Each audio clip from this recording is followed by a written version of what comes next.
Hi there, and welcome to the ADHD Roller Coaster Podcast. I'm adult ADHD author and educator Gina Pera. Today, we're tackling a topic that often feels overwhelming for people just starting to explore it. How is adult ADHD diagnosed? In fact, even many people already diagnosed aren't quite sure of or confident in the process. That means they never get the traction they deserve. Maybe you're wondering where to start, who to trust, or even whether it's worth pursuing. I'll walk through the diagnostic process step by step, explain what should happen in a thorough evaluation, and touch on why self-education is so critical, especially before you even make an appointment. Let's get started. Diagnosis, not just a form, not just a pill.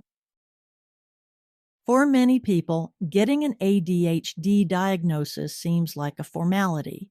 It's just a box to check so you can get a prescription or classroom accommodations, right? But in truth, an accurate ADHD diagnosis offers something much more powerful, a roadmap. When the process is done correctly, it gives you insight into how ADHD specifically affects you. This helps you set treatment goals that make sense for your particular challenges. You'll be able to distinguish what medication might help with and where you need new habits or strategies. And here's another benefit: confidence in the diagnosis. When you understand how ADHD shows up in your life, it's easier to avoid backsliding into doubt. The classic, is this ADHD thing even real? Even if you were diagnosed years ago, you might not really understand what ADHD is or how your diagnosis was made. That's okay. It's never too late to revisit the foundation. First, know what an evaluation is and isn't. Let's be clear, there is no single objective test for ADHD. No blood test, no brain scan, no computer quiz that can tell you definitively yes or no. Dr. Thomas Brown, a leading ADHD expert, puts it this way: you cannot measure suffering by clinical tests. What matters most is functioning in daily life. That's what clinicians are trained to assess through detailed interviews, questionnaires, and a review of history and symptoms. We're talking here about a dimensional condition, meaning it's not a matter of having it or not having it.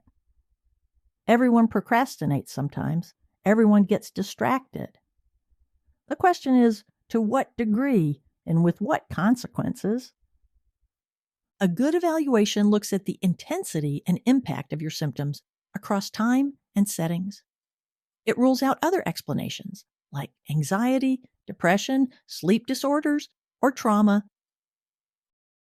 But I'm not hyperactive. Many adults rule out ADHD because they were never physically hyperactive. But here's the thing: hyperactivity isn't always visible. Dr. Brown explains that many ADHD impairments are internal, cognitive, not behavioral. You might not be bouncing in your chair, but your thoughts could be racing. You might struggle to prioritize, finish tasks, or regulate emotions. And here's a big complication: untreated ADHD often leads to other issues, like always feeling anxious or depressed by how your best intentions too often go sideways. Sometimes it's hard to tell which came first, anxiety and depression or ADHD. That's why the evaluation has to be comprehensive, able to distinguish between feeling anxious and depressed, and actually having an anxiety or mood disorder. The official diagnostic criteria. The most commonly used guidelines for diagnosing ADHD come from the DSM-5, the Diagnostic and Statistical Manual of Mental Disorders. Previous versions of the DSM weren't designed with adults in mind. For example, they required that symptoms appear before age 7. That missed a lot of people who didn't hit a wall until middle school, college, or even adulthood. Currently, the DSM-5 now suggests age 12 as a guideline, not a hard cutoff. That's progress, but many clinicians still use additional tools and criteria that better reflect adult symptoms. What does the evaluation include? A thorough evaluation usually includes behavior rating scales and symptom checklists, questionnaires completed by both the client and ideally a partner or family member, a detailed life history, including physical health and head injuries, a structured interview guided by DSM criteria, questions that help distinguish ADHD from other possible explanations.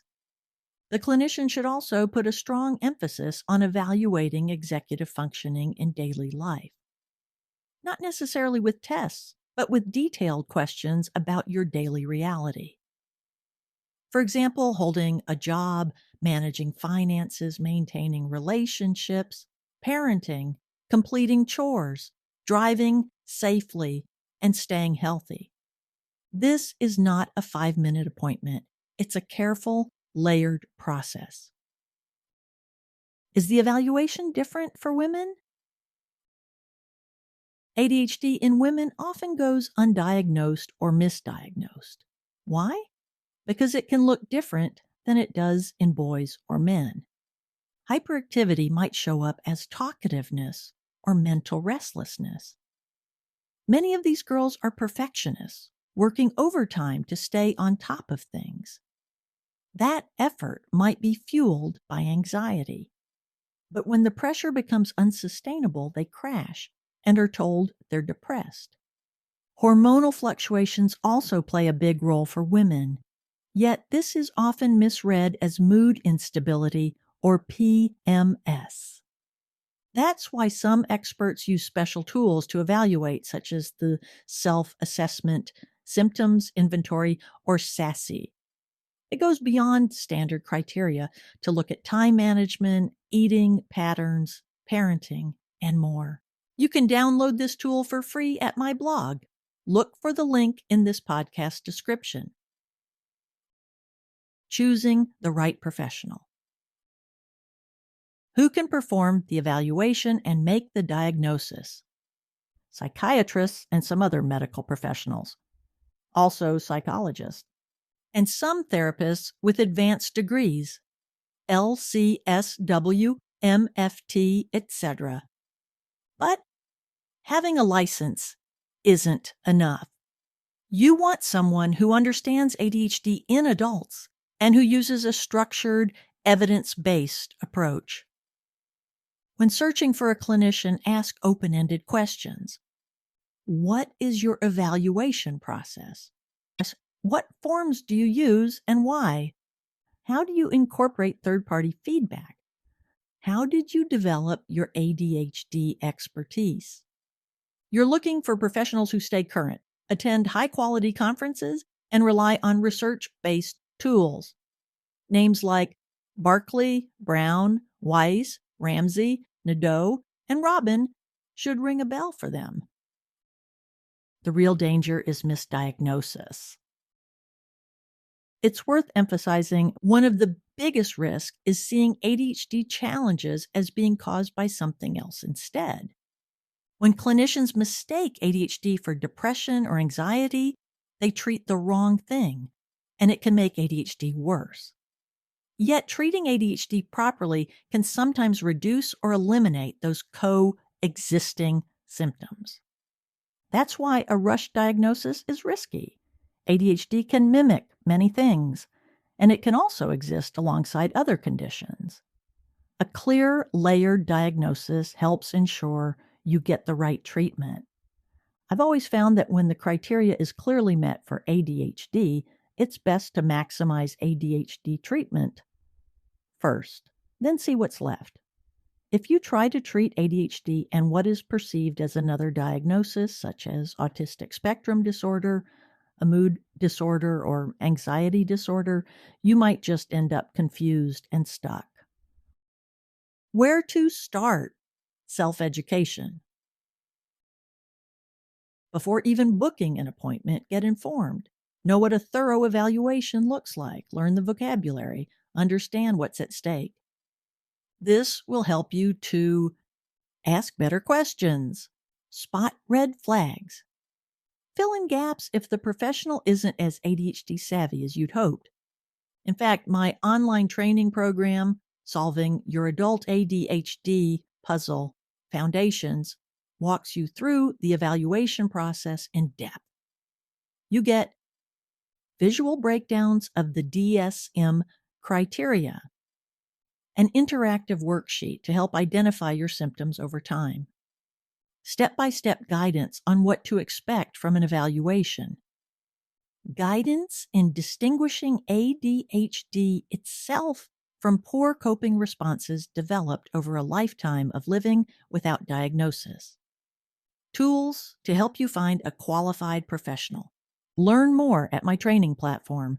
You'll find a link in this podcast description, or you can just do a web search right now for Solving Your Adult ADHD Puzzle. Final thoughts. Getting a proper evaluation can feel daunting, but it doesn't have to be. Equip yourself with accurate information. Take your time. Ask smart questions. Advocate for yourself. After all, you are the customer, and this is your life we're talking about. And seek out professionals who know what they're doing as best you can determine. And if you cannot find solid expertise, your understanding how the process should go will help you to be proactive. Remember, a good diagnosis is the first step toward a more manageable, rewarding life. It's not just a label, it's a roadmap. Thanks so much for listening. You can find the full blog post and all the tools mentioned in this episode at my blog, ADHDrollercoaster.org. I'm Gina Pera, and I'll catch you next time on the roller coaster's next loop-de-loop.